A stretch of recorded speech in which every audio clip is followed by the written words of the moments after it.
Ate Ashley, nasaan na kayo? Grabe naman. Pag sinabing 10 o'clock tayo magkita, 10 o'clock talaga kayo aalis dyan ng bahay. Kami, 9:30 umalis ng bahay para pagdating ng City Hall, ay nandito na kami ng 10 o'clock. So ngayon, kayo naman, umalis dyan ng 10 o'clock sa bahay ninyo. Kaya eto, hindi na nga po tayo nagsimba. Dapat po dadaan muna kami ng Santo Domingo. Ay biglang umulan. Kaya sabi ng Manoy, ay para hindi daw kami malate dito, papunta dito sa City Hall, ay wag na nga daw po magsimba, after na lang. Ewan ko, sana nga po makapagsimba po tayo, no? Kasi importante po yung meron tayong spiritual na pang-araw-araw sa buhay natin. Ayan guys. At sa wakas, dumating na rin po ang inaantay natin. Ayan po ang batang maputi, binata na. At gusto raw po muna nilang pumasyal sa circle. Ayan, na-miss po nila yung circle. Tara, samahan po natin. At na-miss na raw po ni GD ang circle. Kasi sa kanila walang pasyalan. Go.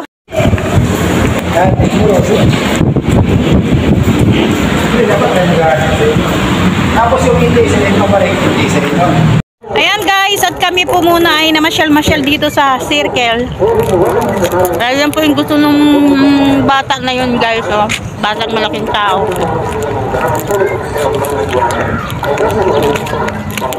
Kala ko po, diretso muna kami doon kakain.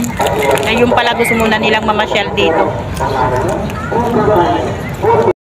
Huwag kang maarte, wala namang araw dito, de. Kalma lang. Maarte-arte, oh. Sa Facebook ko, nakikita mo yung maliit ka, 1 taon ka, 2 taon ka. Ilang taon ka na ngayon? Ilang taon ka na ngayon? 9. Oh.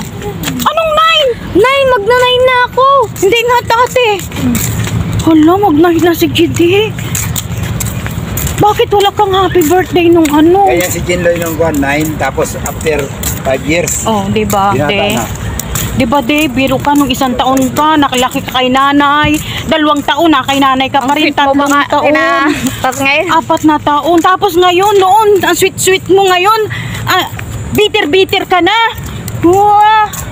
Guys, papunta na po kami kay ano. O sabihin mo, papunta na tayo kay... Puti mo pa dati, di ngayon ang itim mo na. Punta na po kami doon kay Diwata. Yan. First time po nilang dalawa doon, guys. Kami, ako, pangatlo, si tatay, pangalawa. Kaya, tara na guys, let's go. Yan po kasi guys, yung dati kong artista. Ano yun?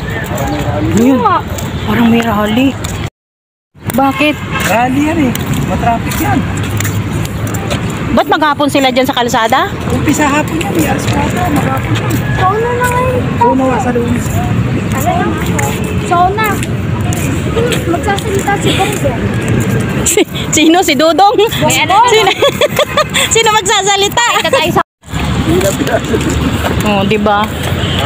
Oh, mag-rally sila, ha? Ilang piraso lang naman sila eh. Oh, di ba? Pero mas okay rin naman po na sinasabi nila kung ano yung gusto nila para sa mga mamamayan.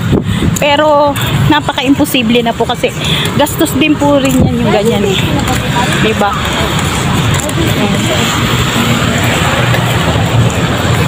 Kadeki, wala kaming pambayad. Yan.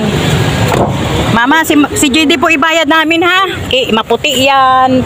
Pwede ng artista. Yan. Gusto raw po nilang kumain doon guys. Pero pangatlong kain ko na po doon. Si JD first time. Si Manoy pangalawa.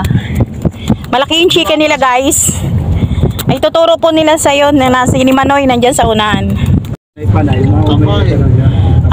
Bakit dapat yung chicken yung kinain mo? Ikaw naman. Chicken, laki ng chicken. Oh, di ba? Laki ng chicken daw doon. Nakita ko yung may lasi. Malaki guys yung chicken talaga, totoo. Hindi ka pulugi doon sa chicken nila. Tapos may soft drinks na. Tapos may ice cream pa. May sabaw pa. 120. Oh, kaya nga kung tamad ka magluto, talagang doon ka na lang kakain. Diba? Kasi ang laki talaga eh.